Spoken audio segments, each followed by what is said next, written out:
प्रभु राम देव भगवान अल्लाह खुदा ईश आदि नाम एक ही शक्ति के हैं। वो कैसा है, कहां है, कैसे मिलता है, किसने देखा है? ये प्रश्नवाचक चिन्ह पूर्ण रूप से हटाने के लिए अवश्य सुनिए जगत गुरु तत्वदर्शी संत रामपाल जी महाराज के अमृत वचन, सर्व पवित्र धर्मों के पवित्र शास्त्रों के आधार पर। ऊपर को जड़ वाला, नीचे को शाखा वाला, ये पीपल रूपी संसार रूपी वृक्ष समझो, अविनाशी वृक्ष कहा जाता है। और छंदासी यस्य प्रणानी ये तम वेद, आप आसानी से समझ सकते हो क्योंकि आप नागरी लिपि से परिचित हैं। छंदासी माने छंद होते हैं विभाग, अलग अलग विभाग, जिसके पत्ते आदि सभी जिसके जो विभाग हैं उसको ये तम वेद, जो उनको जानता है, वेद माने जानना, स वेदवित, वो वेद के तात्पर्य को जानने वाला है। यहां लिखा इन्होंने आदि पुरुष परमेश्वर मूल वाले, ऊर्ध्व मूलम ऊपर को मूल वाला, अधः शाखम नीचे को शाखा वाला, ये संसार रूपी पीपल के वृक्ष को अविनाशी कहते हैं। वेद छंदासी लिख दिया वेद। यहाँ छंद का अर्थ होता है जैसे अलग अलग छंद, न्यारे न्यारे पार्ट, जिसके पत्ते प्रणानी माने पत्ते कहे गए हैं, उस संसार रूप वृक्ष को जो पुरुष मूल सहित वेद माने जानता है, यह उसको जानता है। स वेदवित, वह वेद के तात्पर्य को जानने वाला। यहाँ देखिएगा, अब गीता ज्ञान दाता ने क्या बताया है कि उस संसार वृक्ष की तीनों गुण रूप, जल से बड़ी हुई नहीं, तीनों गुण रूप बड़ी हुई विषय पर वाला शाखा, यह विषय भोग रूप कोपल वाली देव मनुष्य यानी ये विषय विकारों की शाखाएं समझो, तीनों गुण। नीचे अधम, नीचे और ऊपर, सर्वतर नहीं, केवल ऊर्ध्वम, ऊपर और नीचे फैली हुई है। मनुष्य लोक में कर्मों के अनुसार बांधने वाली मूलानी, कर्मानुबंधनी मूलानी, यानी कर्मानुसार बांधन की भी ये तीनों रजगुण ब्रह्मा सतगुण विष्णु तम गुण शिवजी रूपी शाखा ही हमें मुख्य कारण है, यहाँ कर्मों में बांधी रहती हैं। नीचे और ऊपर, सभी लोकों में नहीं, नीचे और ऊपर व्याप्त हो रही है। आगे देखो, तीसरे में क्या कहा है कि इस संसार वर्ष का स्वरूप जैसा कहा है वैसा यहाँ विचार काल में, यानी तेरे और मेरे डिस्कशन में, अर्जुन तेरे और मेरे विचार काल में, इस ज्ञान गीता के ज्ञान में मुझे पूर्ण ज्ञान नहीं है, ऐसा नहीं पाया जाता, क्योंकि न तो इसका आदि है, और न अंत, तथा इसकी अच्छी प्रकार स्थिति ही है। इसलिए इस सुविरूढ़ मूलम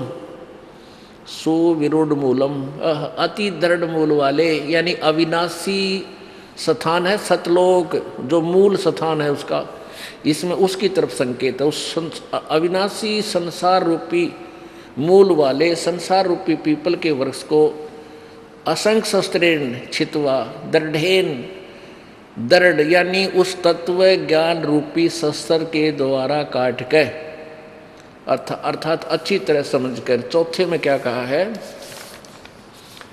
उसके पश्चात उस परम पद रूप परमेश्वर को भली भांति खोजना चाहिए, जिसमें गए हुए पुरुष फिर लौटकर संसार में नहीं आते, और जिस परमेश्वर से इस पुरातन यानी सबसे पुरातन आदि यानी सबसे पहले के संसार रूपी वृक्ष की प्रवृत्ति विस्तार को प्राप्त हुई, अर्थात जिसने संसार रूपी पूरे ब्रह्मांडों की रचना की है, उस आदि पुरुष नारायण के मैं शरण हूँ, इस प्रकार दृढ़ निश्चय करके उस परमेश्वर का मनन और निधि ध्यान करना चाहिए।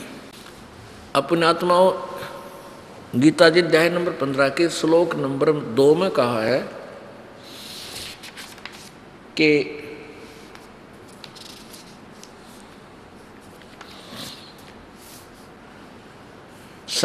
उस संसार रूपी वृक्ष की तीनों गुण रूप शाखा, अब रजगुण ब्रह्मा, सतगुण विष्णु, तमगुण शिव जी रूपी ये शाखा है।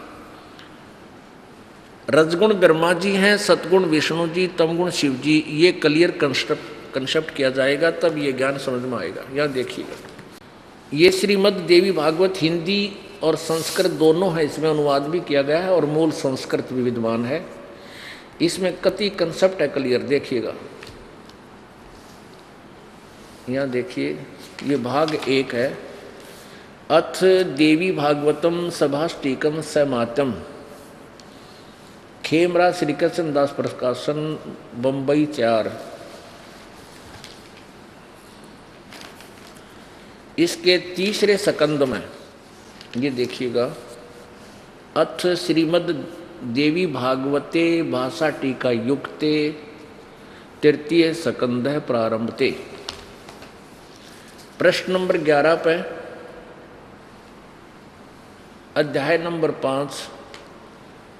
नंबर 5 का श्लोक नंबर 8 में भगवान शंकर कह रहे हैं, हे माता, यदि हमारे ऊपर सदा आप दया युक्त हो तो हमको तमोगुण में किस प्रकार प्रदान किया है? ब्रह्मा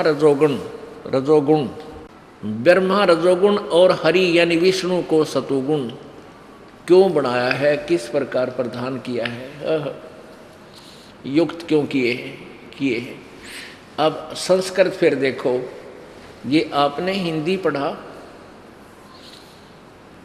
और इसी की संस्कृत 8वें की, यदि दया धर्मनान सदाबी के कथम अहम विहित है, मैं किस प्रकार बना दिया तमोगुण, शंकर जी कहते हैं। और कमल से उत्पन्न होने वाले ब्रह्मा जी को, कमल से उत्पन्न होने वाले ब्रह्मा को रजोगुण संभव, और सुविहित किमु सतोगुण हरि, और विष्णु को सतोगुण क्यों बना दिया। इति सिद्धम रजगुण ब्रह्मा, सतगुण विष्णु, तमगुण शिव जी।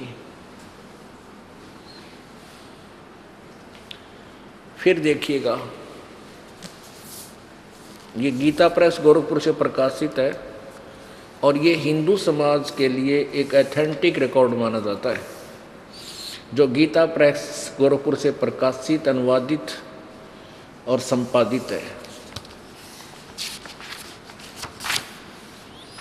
श्रीमद् देवी भागवत, संपादक है हनुमान प्रसाद पोदार, चिमनलाल गोस्वामी। प्रकाशक में मुद्रक है गीता प्रेस गोरखपुर, गोविंद भवन कार्यालय, कोलकाता का संस्थान। ये इनके फैक्स और फ़ोन नंबर है। इसके 123 पृष्ठ पे भी ये कंसेप्ट क्लियर है बिल्कुल। ये देखिएगा,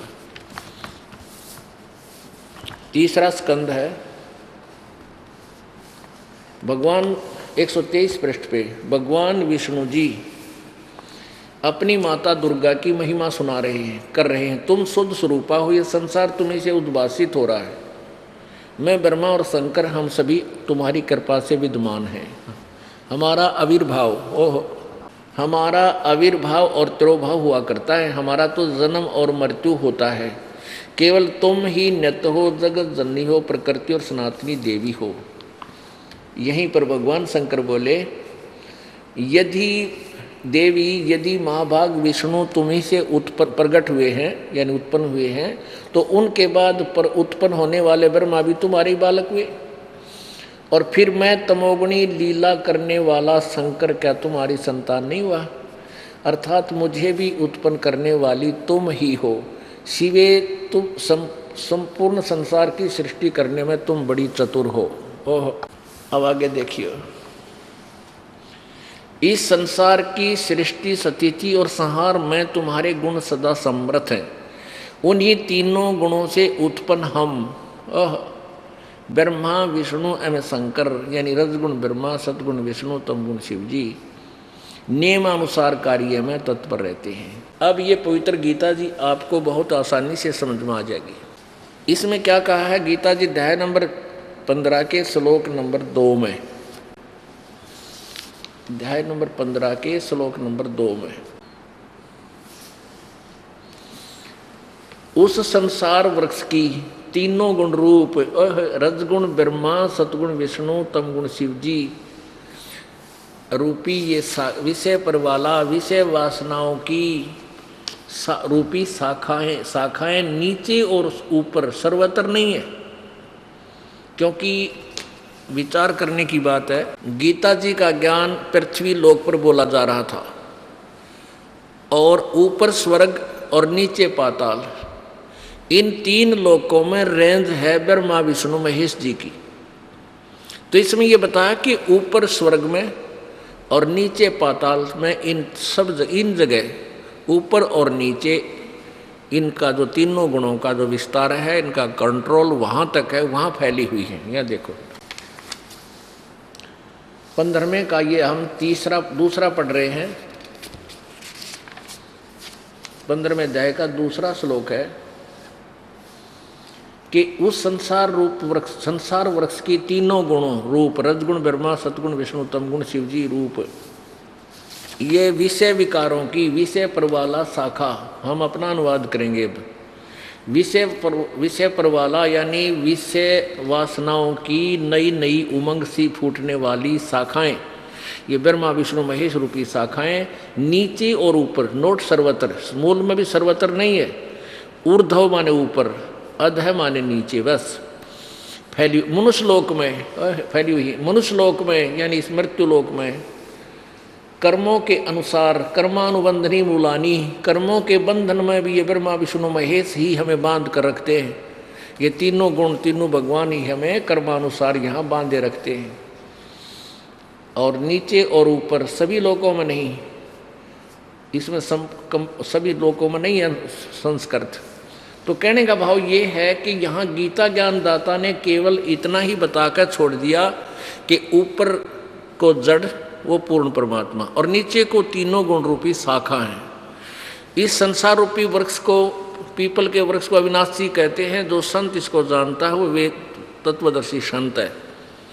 अपना ज्ञान क्या बताता है कि मुझे ज्ञान नहीं इस पूरे विस्तृत ब्रह्मांडों का, कंप्लीट कंस्ट्रक्शन का, ये देखिएगा, कंप्लीट क्रिएशन का। 15वें अध्याय का अब तीसरे श्लोक में क्या कहता है गीता ज्ञानदाता, इस संसार वृक्ष का स्वरूप जैसा कहा है वैसा यहाँ विचार काल में नहीं है। यानी गीता के ज्ञान के दौरान मैं जो तुझे बता रहा हूँ, तेरी मेरा जो विचार विमर्श हो रहा है, इसमें मैं कंप्लीट नहीं बता सकता, क्योंकि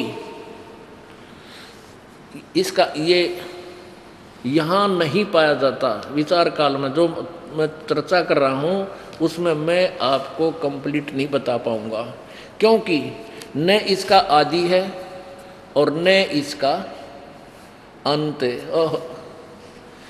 तथा न इसकी अच्छी प्रकार स्थिति ही है। यानी उसने बेरा को ना इसलिए कह रहे हैं इसकी स्थिति है, नहीं तो परमात्मा ने दाना दाना गिन रखा है। इसलिए इस सुविरूढ़ मूलम अति दृढ़ मूल वाले, इसको ऊपर को छोड़ दो, अति दृढ़ मूल यानी संसार रूपी वृक्ष का जो जड़ है वो सतलोक है, वो कभी नाश में नहीं आता। वो अति दृढ़ मूल वाले पीपल के वृक्ष को तत्व ज्ञान रूपी शस्त्र द्वारा काट के और फिर उस परमात्मा के परम पद की खोज करनी चाहिए, जहाँ जाने के बाद यानी उस तत्व ज्ञान के आधार से ही उस परमेश्वर के पाने की विधि प्राप्त करके वहाँ पहुँचना चाहिए जहाँ फिर मृत्यु नहीं होती। उसके पश्चात उस परम पद रूप परमेश्वर को भली भांति खोजना चाहिए, जिसमें गए हुए पुरुष यानी साधक फिर लौटकर संसार में नहीं आते, और जिस परमेश्वर से पुरातन संसार वर्ष की प्रवृत्ति विस्तार को प्राप्त हुई है। यानी जिस परमेश्वर ने संसार रूपी वृक्ष की रचना की है, ने पूरे ब्रह्मांडों को रचा है, उसी आदि पुरुष नारायण की मैं शरण हूँ। ये गीता ज्ञानदाता कहता मैं भी उसी की शरण हूँ। इस प्रकार दृढ़ निश्चय करके उस परमेश्वर का मनन और निधिध्यासन करना चाहिए। अब हो गया कंप्लीट नॉलेज कि वो तत्वदर्शी संत बताएगा उस पूर्ण परमेश्वर के मार्ग को, और वो परमात्मा स्वयं ही कबीर परमेश्वर ही तत्वदर्शी संत बनकर आए थे। अब उस पूर्ण परमेश्वर की महिमा आपको थोड़ी सी सुनाते हैं उस सच्चिदानंद घन की वाणी में। पंजा दस्त कबीर का सिर पर रखो हंस, यम किंकर चंपे नहीं तुम्हारा उधर जाएगा वंश। पंजा दस्त कबीर का सिर पर रखो हंस, जम किंकर चंपे नहीं उधर जाते है वंश। कबीर परमेश्वर के हाथ का पंजा, दस्त माने हाथ का पंजा अपने सिर पर रखो, यम के दूत निकट नहीं आएंगे, तुम्हारा कुल का कुल पार हो जाएगा। पंजा कैसे सिर पे रखना है? परमेश्वर की मर्यादा में रहना है, परमेश्वर की शरण में रहना है। द्वार धनी के पड़ा रहे और धक्के धनी के खावे, सो काल झकझोल ही द्वार छोड़ ना जावे। दर्द बंद दरवेश हैं सतगुरु पुरुष कबीर, नाम लिए बंद छूटे है टूटे यम जंजीर। सतगुरु पुरुष कबीर हैं तीन लोक तत्सार, कोट 49 पृथ्वी ये 14 भुवन उधार, 14 भुवन आधार। गरीब सतगुरु पुरुष कबीर हैं ये तीन लोक तत्सार, 2-4 की क्या कहूँ ये उधर हंस अपार। सतगुरु पुरुष कबीर हैं चारों युग परवाने, ये झूठे गुरुआ मर गए हो गए भूत मसान। ओह, झूठे गुरु के आसरे कदे न उधर जीव, सच्चा पुरुष कबीर है आदि परम गुरु पीव। सतगुरु पुरुष कबीर का विषम पंथ बैराट, शिवसन का दिक जो ध्यावे ही मुनिजन जो है बाट। सतगुरु पुरुष कबीर की कोई न चल है गैल, बिना पंथ पग धरत है गगन मंडल में सैल। पग सेती दुनिया चले पक्षी परों उड़ान, ऊंचा मैल कबीर का जहां नहीं जिमी आसमान। जट कुंडल ऊपर आसन है सतगुरु की सैल सुनो भाई, ध्रुव पर लाजा ना पहुंचे भाई सुखदेव को मार्ग ना पाई। परमेश्वर का कहते हैं सबसे ऊपर स्थान है, वहां पर ये ध्रुव प्रहलाद और सुखदेव जैसे ऋषि भी नहीं पहुंच पाए। शंख स्वर्ग पर शैल है ये शंख स्वर्ग पर धाम, ऐसा अचरज देखी आवा बिना नीम का गाम। नीम मंडेरन मैल के नहीं घाट नहीं बाट, ऊंचा तख्त कबीर का कैसे कीजे साट। बिना नीम के नगर में वो बसते पुरुष कबीर, शिव ब्रह्मा दिख थकत है कोई ना थरे जांधीर। लख लख योजन उड़त हैं ये सुर नर मुनिजन संत, ऊंचा धाम कबीर का कोई न पावे अंत। सतनाम के जाप से ये बाजे अनहद नाद, तोबा परमेश्वर कबीर की ये छूटे सभी उपाद। अब परमात्मा कबीर जी की महिमा आदरणीय गरीबदास साहिब जी कलम तोड़ लिख रहे हैं, क्योंकि उनको परमात्मा का साक्षात्कार हुआ। परमेश्वर स्वयं अपनी प्यारी आत्मा को आकर मिले, सतलोक से चलकर आए छुड़ानी गांव जिला झज्जर हरियाणा में, और वहाँ से उनको सतलोक लेकर गए ब्रह्मा विष्णु महेश, और यहाँ के 2 न्यायाधीश है धर्मराज, उसके लोग को सब व्यवस्था दिखाई और फिर उस आत्मा को वापस छोड़ दिया। उस प्यारी आत्मा ने आंखों देखा परमेश्वर का हाल कैसे लिखा। धर्मराय दरबार में देई कबीर तलाक, मेरे भूले चुके हंस को तू पकड़िए मत कजाके। पुण्यात्माओं, इतने समर्थ है हमारे भगवान कबीर जी। धर्मराज के दरबार में जाके यहाँ के न्यायाधीश के समक्ष ब्रह्मा विष्णु महेश की भी हिम्मत नहीं कि वहाँ जाकर के वो कुछ बोल पड़े, और पूर्ण परमात्मा कबीर जी अपनी प्यारी आत्मा गरीबदास जी को साथ लेकर के धर्मराज के दरबार में गए, जहाँ सभी जीवों का नेक्स्ट जीवन निर्धारित होता है। और जो ही परमेश्वर वहाँ पहुँचे, एकदम धर्मराज कुर्सी छोड़ कर खड़ा हो गया, आसन को सिंहासन त्याग कर खड़ा हो गया और नतमस्तक हो गया। ये आध्यात्मिक मार्ग है पुण्यात्माओं। ऑटोमेटिक आत्मा परमात्मा के सामने अपने आप इतनी डिप्रेस हो जाती है, उसके बस की बात नहीं, और समझ जाते हैं कि ये बहुत प्रबल शक्ति युक्त कोई महापुरुष है। तो वहाँ जाकर क्या कहा कि धर्मराय दरबार में दी कबीर तलाक, मेरे भूले चूके हंस को तू पकड़िए मत कजाक। डांट मारी। धर्मराज को कहने लगे, कजाक सुन ले मेरे आदेश को। मेरा यानी मेरा हंस कबीर जी का अनुयायी यानी पूर्ण संत से नाम प्राप्त प्राणी, कहीं भूल भटक जान पड़े, गुरुद्रोही नहीं होना चाहिए। गुरुद्रोही का तो कितने ठिकाना नहीं, वो तो काल का पक्का गधा बन जाता है, उसको तो किसी तरह कुट्टे छेते कहीं रखे। किसी कारण से वैसे ही भूल लाग जाती है प्राणी का, और फिर वो यम के दूत पकड़ ले जाते हैं। तो वहाँ भी यदि आपको याद आ जावे कि मुझे यम के दूत नहीं पकड़ सकते, गुरु जी बताया करते हम तो परमेश्वर के अंश हैं, उसके विषय बता रहे हैं।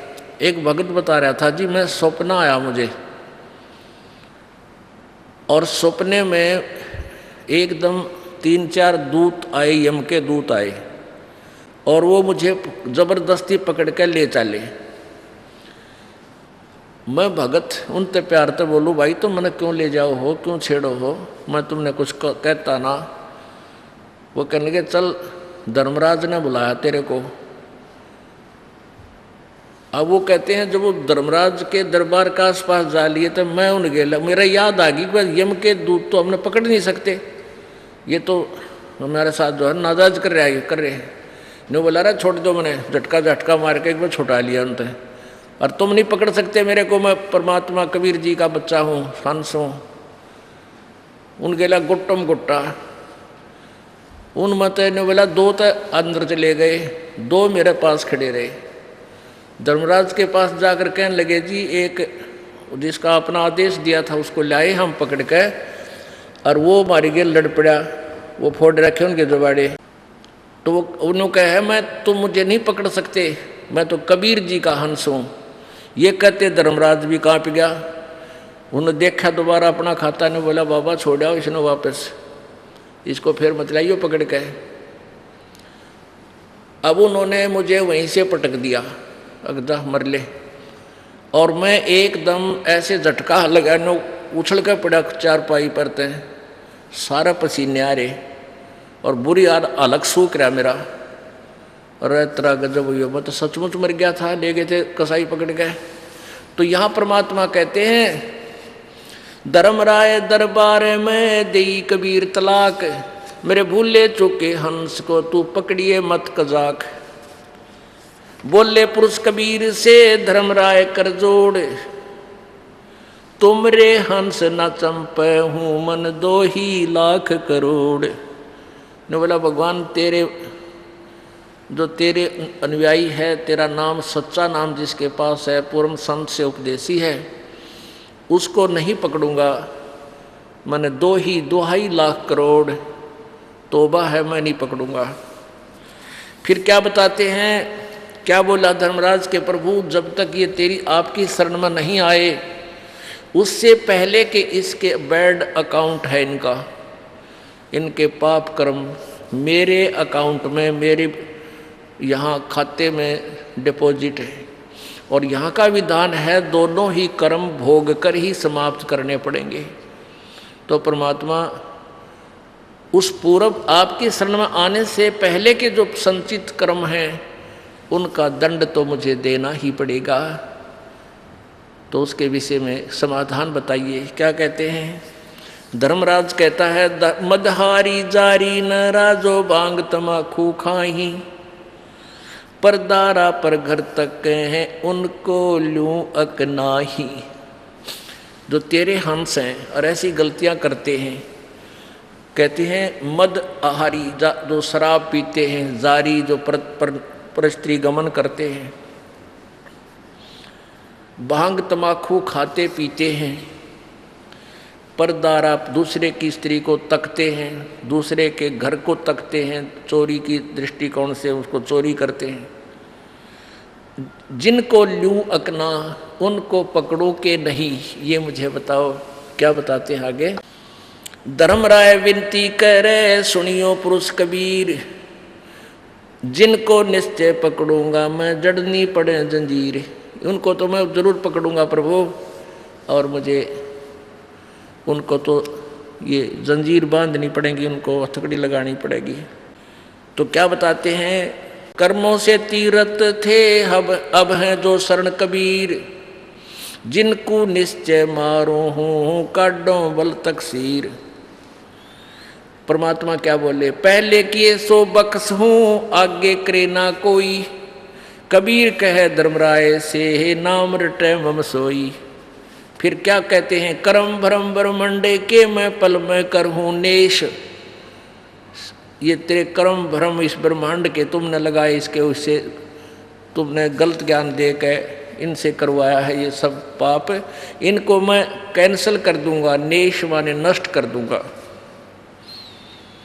कर्म भ्रम ब्रह्मंडे के मैं पल में करहूँ नेश, और जिन हमरी दो ही दी सो करो हमारे पैसे। तो अकाउंट भी नहीं करेगा मेरे भक्त का। और जिसने ये कहा कि मैं कबीर जी का हंस हूँ, और उसके अंतःकरण में पूरी कमाई और सब विवरण लिखा हुआ होगा, उसको पहचान लेना, उनको मेरे पास भेज देना, तो अकाउंट भी मत लेना। हो करो हमारा पेश। क्योंकि इस एक ब्रह्मांड में कबीर परमेश्वर जी अन्य रूप धार के ऐसे रहते हैं जैसे प्रत्येक देश में प्रत्येक देश का एक राजदूत रहता है। करम ब्रह्म ब्रह्मंडे के मैं पल में करहूँ नेस, जिन हमरी दोहाई दे सो करो हमारा पेश। शिव मंडल ब्रह्मापुरी चाहे विष्णु लोक में हो, हमरे गुण भूले नहीं तो आन छुटाऊं तो।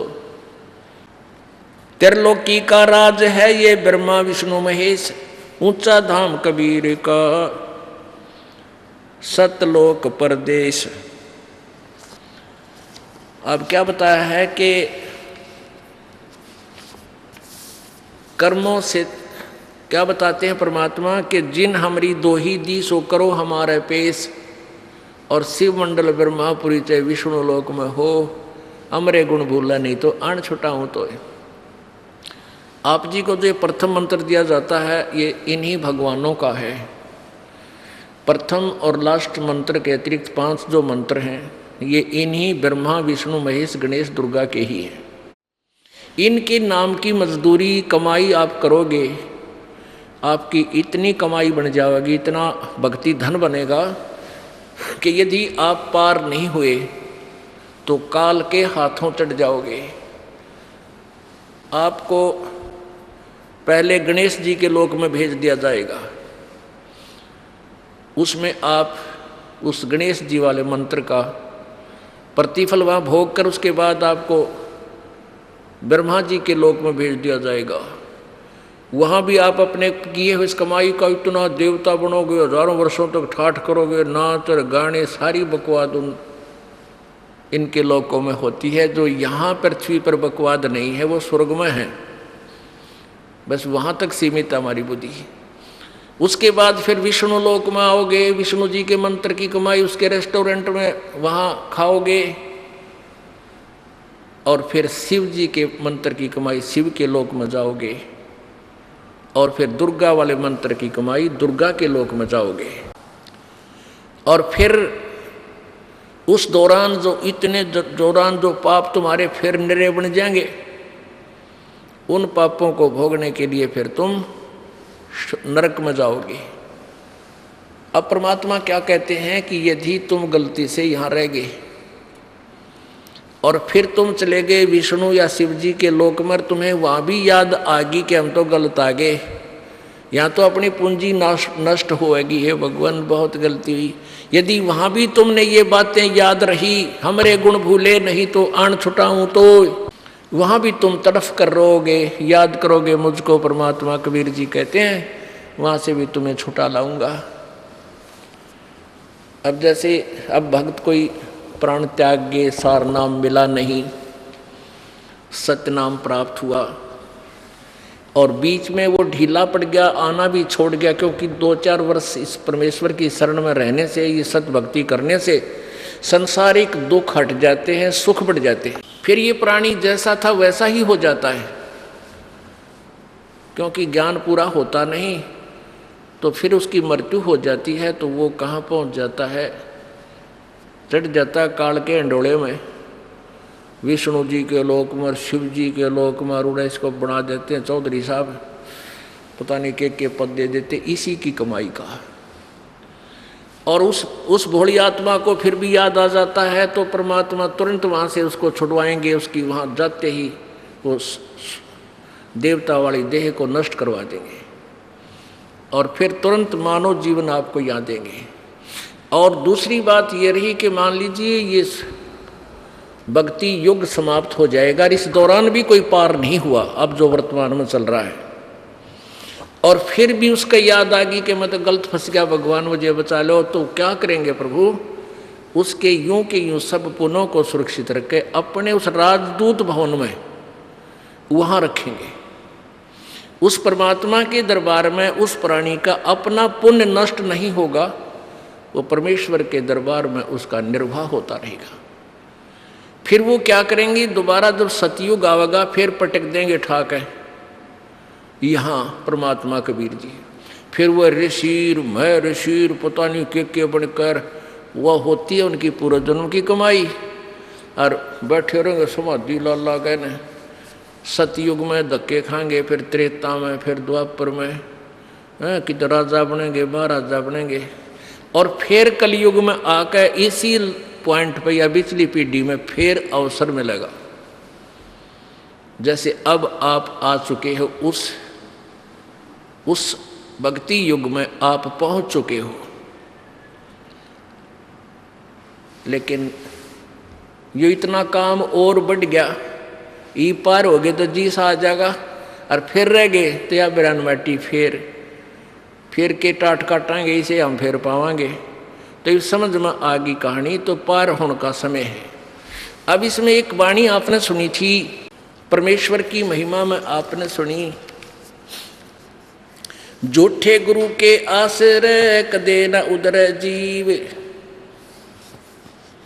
सच्चा पुरुष कबीर है आज परम गुरु पीव। सतगुरु पुरुष कबीर हैं ये चारों युग परवान, और झूठे गुरुआ मर गए वे हो गए भूत मसान। सतगुरु पुरुष कबीर हैं चारों युग परवान। परमात्मा कबीर जी कहते हैं चारों युग में हम पुकारे कूक कहा हम हेल, चारों युग में संत पुकारे कूक कहा हम हेल रे, हीरे माणक मोती बरसे ये जग चुगता ढेल रे। परमात्मा कबीर जी चारों युगों में आए। सतयुग में सत्सुकृत नाम, त्रेता में मुनिंदर नाम से, द्वापर में करुणामय नाम से, और कलयुग में कबीर नाम से। सतगुरु पुरुष कबीर है। सतगुरु यानी तत्वदर्शी संत, पुरुष कबीर यानी भगवान कबीर, पुरुष माने परमेश्वर कबीर जी हैं। चारों युग परवान, चारों युगों में इनका प्रमाण है। और झूठे गुरुआ मर गए वह हो गए भूत मसान। अब एक झलक दिखाता हूँ झूठे गुरुआ की बिरान माटी, देखिएगा ध्यान से। अब नो पेटा भरेगा पुण्यात्माओं, हम किस डरे डोहा थे। पहले तो देखिएगा राधा स्वामी पंथ के प्रवर्तक यानी प्रमुख श्री शिवदाल जी महाराज जी की के बिरान माटी हुई जो भूत बना। और फिर दिखाते हैं आपको ये हंसराज जी महाराज की बिरान माटी, जिसने आधे संसार के ऊपर उसके छोटे बच्चे ने, बाल योगेश्वर ने पता नहीं कितने बोली आत्माओं को गुमराह कर रखा है। अब देखो ये है जीवन चरित्र स्वामी जी महाराज। राधा स्वामी ट्रस्ट, राधा स्वामी बाग आगरा से प्रकाशित है।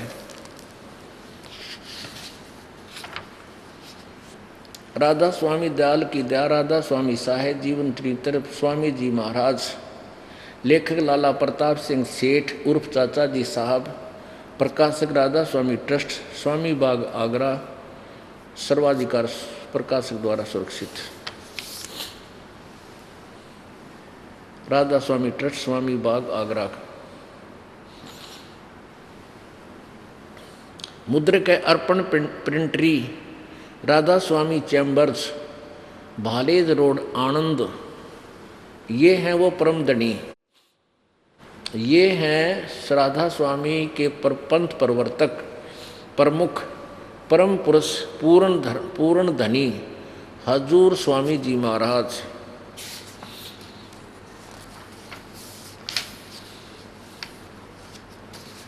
परम पुरुष पूर्ण, ये जीवन चरित्र स्वामी जी महाराज का, राधा स्वामी दयाल की दया राधा स्वामी साहेब जीवन चरित्र, परम पुरुष पूर्ण धनी स्वामी जी महाराज, परम पुरुष पूर्ण धनी कुल मालिक राधा स्वामी के अवतार महाराज स्वामी जी, जिन्होंने अति दया करके अपना कुल भेद प्रकट किया, जो राधा स्वामी पंथ के नाम से मशहूर है। कौम खत्री सेठ, शहर आगरा, मोहल्ला पन्नी गली में संवत 1875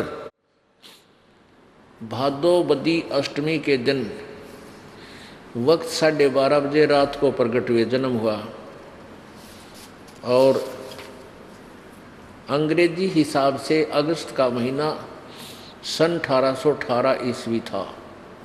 महाराज शिवदयाल जी के नाम से मशहूर थे, बस इतना ही लेना यहाँ तक, शिवदयाल जी नाम था इनका।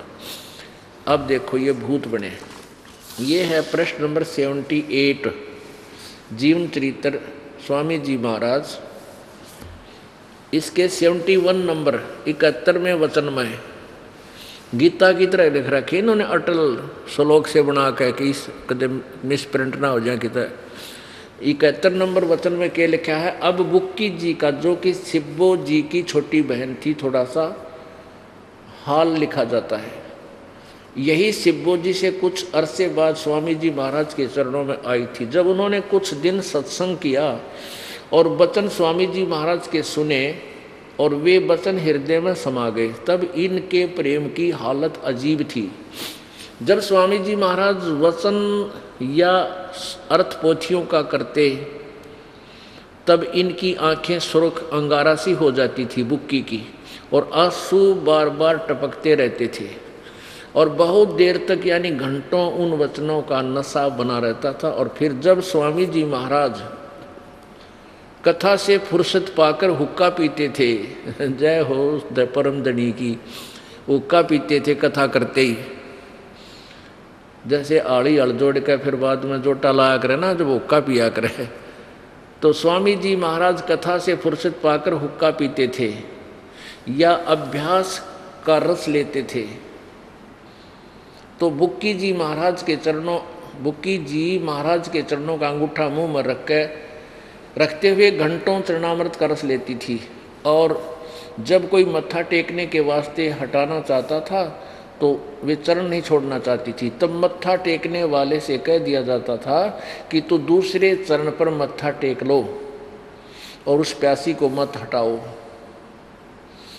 और वह बयान किया करती थी कि मुझे इसमें ऐसा रस आता जैसे कोई दूध पीता है। इनके भजन का ये हाल था कि 8 घंटे 9 घंटे रोज भजन किया करती थी बुक्की। इनको स्वामी जी महाराज के दर्शनों का पूरा आधार हो गया था और सूरत भी ऊंचे देश में पहुंचती थी। जब स्वामी जी महाराज अंतर्ध्यान हुए, जब स्वामी जी शिवदयाल जी की मृत्यु होगी, तब बुक्की जी की यह कैफियत हुई, ऐसी हालत होगी कि दिन रात बेहोश पड़ी रहती थी और 2-2 दिन हाजात जरूरी यानी फ्रेश होने भी नहीं, को भी रफा करने नहीं जाती थी और सूरत स्वामी जी महाराज के चरणों में लगी रहती थी। करीब 1.5 महीने तक यह हाल रहा। सबको खौफ हुआ कि शायद इनकी देह छूट जावे। तब स्वामी जी महाराज ने इनको दर्शन दिए और फरमाया कि जिस तरह तुम सेवा पेशतर किया करती थी उसी तरह से करो। फिर उसी रोज से बुक्की जी भोग भी तैयार करती थी। वो लेखक जो शिवदयाल जी का छोटा भाई था वो कहता है, मेरे पन्नी गली के मकान पर पहले दस्तूर के माफिक पलंग बिछाती और हुक्का भरती थी। जब पलंग, वह पलंग अभी तक बिछा रहता है। गर्ज की जिस तरह से पेशतर सेवा किया करती थी उसी तरह से कुल काम करने लगी और स्वामी जी महाराज उनको ध्यान के समय में प्रगट दर्शन देते थे और कुल सेवा उसी तरह कबूल करते थे, कबूल फरमाते थे जैसे कि अंतर्ध्यान होने से पेशतर यानी पहले करते थे।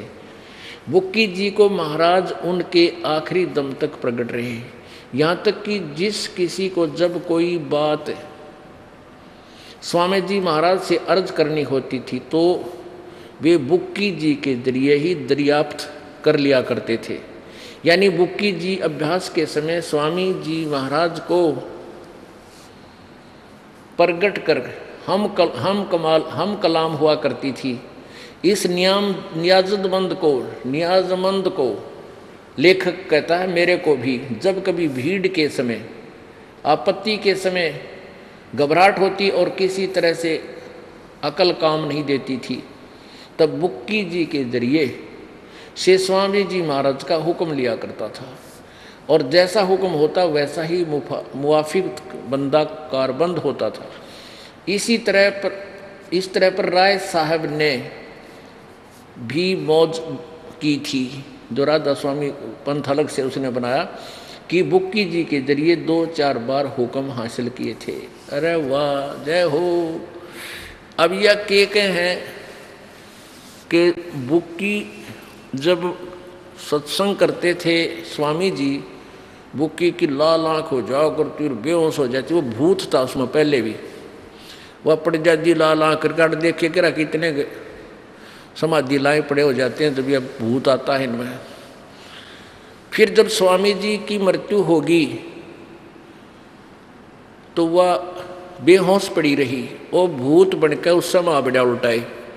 अब क्या कहता है ये लेखक, स्वामी जी का छोटा भाई, ये क्या कहता प्रताप सिंह जी के 1.5 महीने तक तो वो ऐसे ही बेहोश सी पड़ी रहती थी। 1.5 महीने के बाद उसके अंदर वो भूत बोलने लग गया, स्वामी जी शिवदयाल जी। और बुक्की उसी तरह जो पहले वो स्वामी जी हुक्का पिया करता, रोटी खाया करता, इसी तरह खाना बनावा डेली और उस पलंग में बिछा का हुआ जिस पर वो विश्राम किया करते थे और उसका ऊपर बैठ गए बुक्की और हुक्का पीवे और वो माल खावा जो वो खाया करता था। कहते हैं जैसे पहले स्वामी जी सब सेवा ग्रहण करते थे उसी प्रकार बुक्की के जरिए से वो ग्रहण करने लगे। ये देखिए फिर पढ़िएगा। 1.5 महीना तक यही हाल रहा, सबको खौफ हुआ कि इसकी देह छूट जाएगी। तब स्वामी जी को इनके दर्शन दिए स्वामी जी ने और फरमाया कि जिस तरह तुम सेवा पेशतर किया करती थी उसी तरह से करो। फिर उसी रोज से बुक्की जी भोग भी तैयार करती और मेरे पन्नी गली के मकान पर पहले दस्तूर के माफिक पलंग बिछाती और वो कब्रती और वो पलंग अभी तक बिछा रहता है। गरज की जिस तरह से पेशतर सेवा किया करती थी उसी तरह कुल काम करने लगी और स्वामी जी महाराज उनको ध्यान के समय प्रगट दर्शन देते थे और कुल सेवा उसी तरह कबूल करते थे जैसे अंतर्धान होने से पहले करते थे। यानी हुक्का भी पाड़ा करते और भाई वो माड़ भी खाते थे, रोटी और बुक्की खाया करती। एक भगत ने बताया कि मेरा चाचा 15, 20, 25 वर्ष तक राधा स्वामी पंथ से संबंधित था और 2.5 घंटे ने ऊपर का चादर घेर कर नो कोल्लू सा गाड़ी लेता, कति सांस भी नहीं लेता, ना हलता टलता। 2.5 घंटे नहीं तो 2 तो जरूर सुबह शाम 2 करता था और वो मर गया। वो मरने के बाद अपने पुत्र वधू में प्रकट हो गया जैसे बुक्की में शिवदाल हो गया और वो चूरमा घना खाया करता। पहला हुक्का पीता था, बीड़ी पिया करता। यो तो इनका दादा लाई है राधा स्वामी वाला गए, हुक्का बीड़ी जब बेसिक पियो कोई दिक्कत नहीं, क्योंकि तो स्वामी जी पीते थे तो दूसरों को क्या एतराज हो सकता है। और वो चूरमा घना खाया करता, चूरमा चारमा ना मिलता तो उस दिन आकर बोलता। और कई बार ऐसे काम उसने उस अपनी पुत्र वधू में प्रवेश होकर बोले कि तुम्हारा ये नुकसान हो जाएगा, तुम ऐसे कर लो। हमने वैसे किया तो हमें बहुत लाभ हुआ, यानी वो नुकसान बचा हमारा। तो फिर हम उससे एक आधी बात पूछने लगे, वो बात सच्ची हो जाती थी। और जिस दिन उसका वो क्या करती थी पुत्र वधू, उसकी चूरमा अच्छा गेच बढ़िया घी घेर का बनाती। पहले तो उस चूरमा तो छकती और फिर हुक्का भरकर फिर बैठ जाती, गुरुड़ गुरुड़ पी के फिर उसको वो छोड़ देता। वह फिर धंधा करती बाद में। जिस दिन उसको पूरा सामान ना मिलता उस दिन कहता थरा ईंट का ईंट बजा दूंगा, कहता तुम मेरी पूरी सेवा कर दो। तो वो बता रहा था जी ईब आपका नाम लिया है मन ने भी, उसकी पुत्र वधू ने भी और भी परिवार के जनों ने। तब उस चाचा जी ने पीछा छोड़ा है, ना तो रोज दुखी रखा करता। तो वो हाल था इस बुक की में शिवदयाल जी का। अब सेठ प्रताप सिंह जी जो लेखक है इसका, यानी शिवदयाल जी का छोटा भाई भी उसका शिष्य था। और वो नो कह है कि मेरे ऊपर भी कभी आपत्ति आ जाती तब मैं बुक की आगे बोला करता, और बुक की में वो भूत बोला करता शिवदयाल जी। वो मुझे फिर मार्गदर्शन करता, मैं ऐसे काम कर। वो शिवदयाल जी तेरे में क्यों ना आया भाई, तू तो उसका भाई भी था और भगत भी था, वो तेरे से ना बोला कदे। वो उसमें भूत की तरह बोलता था।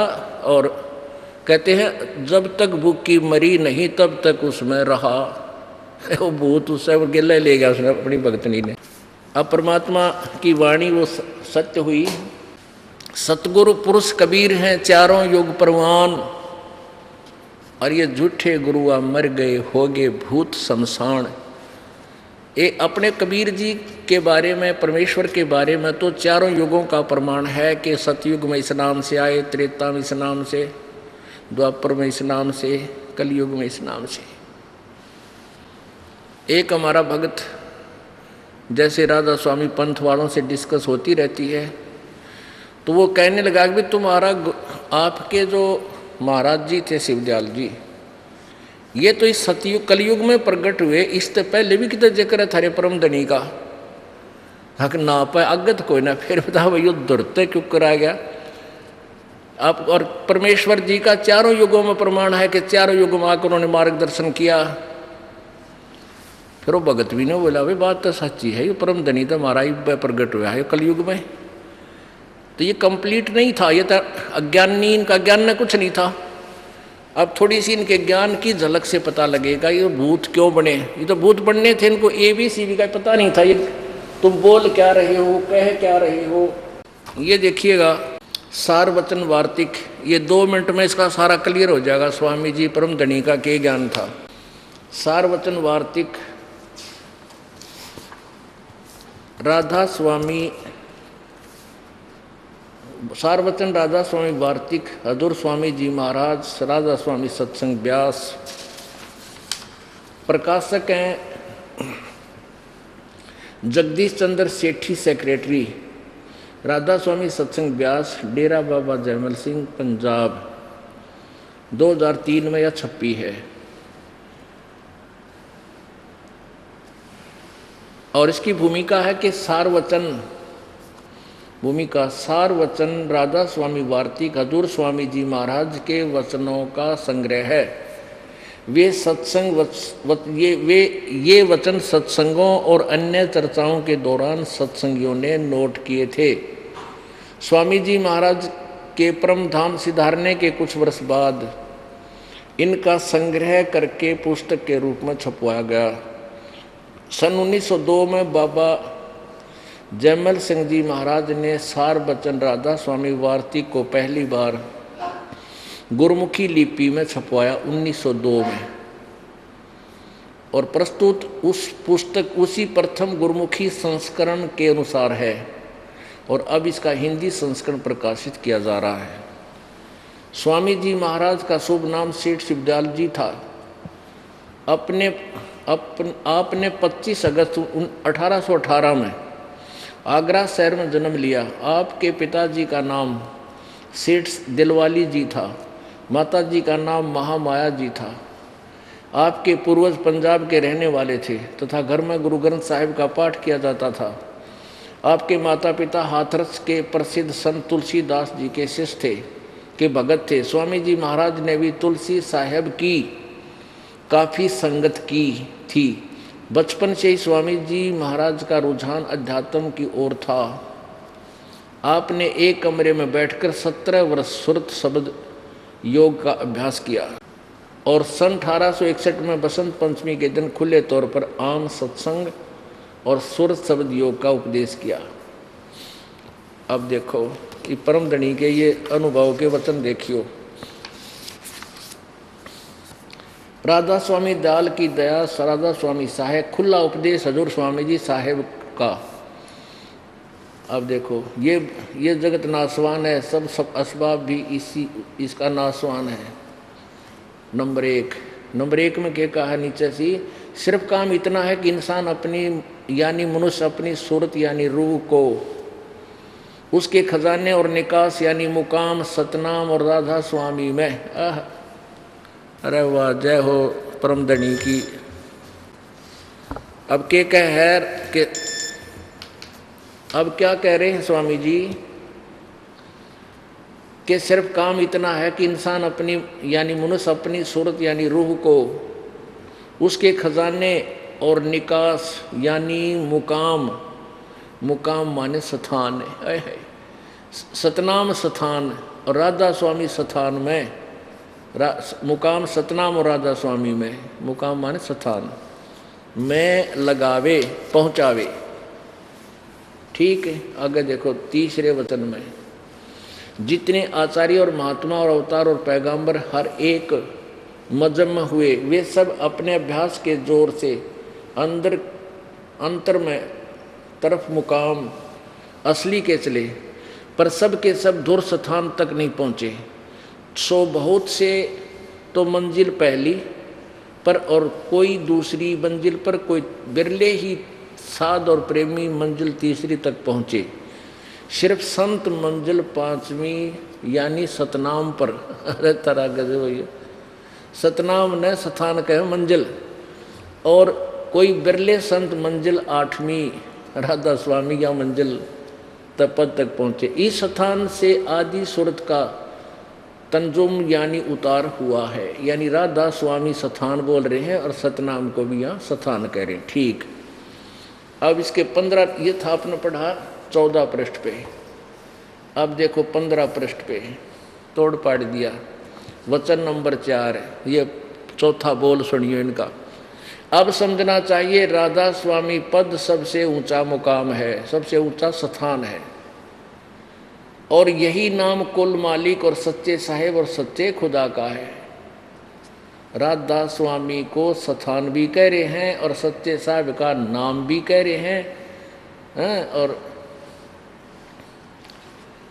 इस मुकाम से 2 स्थान नीचे, यानी राधा स्वामी स्थान ते 2 स्थान नीचे सतनाम का मुकाम है, सतनाम का स्थान है। अरे धर्म इनका देखियो, ये भगवान यहाँ एक वचन में लिखा है, यानी मुकाम सतनाम मुकाम है, सतनाम स्थान है, राधा स्वामी जी स्थान है। और यहाँ क्या कह रहे हैं कि इस मुकाम से राधा स्वामी से नीचे 2 स्थान नीचे सतनाम का मुकाम है, वहाँ सतनाम को स्थान कह रहे हैं। अब सतनाम का एक और मुकाम है, स्थान का स्थान है, और जिसको यानी सतनाम को, इस सतनाम को क्या बोला है, जिसको संतों ने सतलोक, इस सतनाम को बारे में गाटा जोड़ रही है, सतनाम को क्या क्या कहा है, जिसको संतों ने सतलोक, सचखंड, सार शब्द, सत शब्द और सतपुरुष, सतनाम और सतपुरुष करके बयान किया है। इस सतनाम की डेफिनेशन बता रही है कि जिसको संतों ने सतलोक, सचखंड, सार शब्द, सत शब्द और सतनाम और सतपुरुष करके बयान किया है। अरे परम धनी जय हो तेरी। अब देखो आगे और अच्छी तरह पढ़ कर देखो, बयान किया है, हैं? इससे मालूम होता है कि यह दो स्थान विश्राम संत और परम संत के हैं, और संतों का दर्जा इसी स्वभाव से सबसे ऊंचा है। इन स्थानों पर माया नहीं है, मन भी नहीं है, और यह स्थान कुल नीचे स्थानों में तमाम रचना के मोहित है, यानी सब रचना इसके नीचे और इनमें इसके घेरे में है। राधा स्वामी पद को अकह अनाम भी कहते हैं, क्योंकि यही पद अपार और अनंत और अनादि है, और बाकी के सब मुकाम इसी से प्रगट यानी पैदा हुए हैं। और सच्चा ला मकान, अब देखो अड़ंगा देखियो क्या बोलेंगे, इरादा स्वामी के बारे में फिर घाटा जोड़ा इन्हें कि इसको सच्चा ला मकान, जिसको स्थान भी नहीं कह सकते और इसी को कहते हैं वाह रसेर, कहते हैं राधा स्वामी पद को अकह और अनाम भी कहते हैं, क्योंकि यही पद अपार अनंत अनादि है, बाकी के सब मुकाम इसी से प्रगट हुए हैं यानी पैदा हुए हैं। और सच्चा ला मकान जिसका कोई मकान ना हो, जिसको स्थान भी नहीं कह सकते और कहते इसी को कहते, ले 7 जन्म तक पढ़े थे, तो इसका अर्थ काट देते कोई यू के बोल रहे हैं। अब पुण्य आत्माओं ये थे वो परम धनी, ये थे इनका ज्ञान, तो भूता बनेंगे। और ये बता कौन जैसे सतलोक की बात देखें, ये भूता बनेंगे सारे।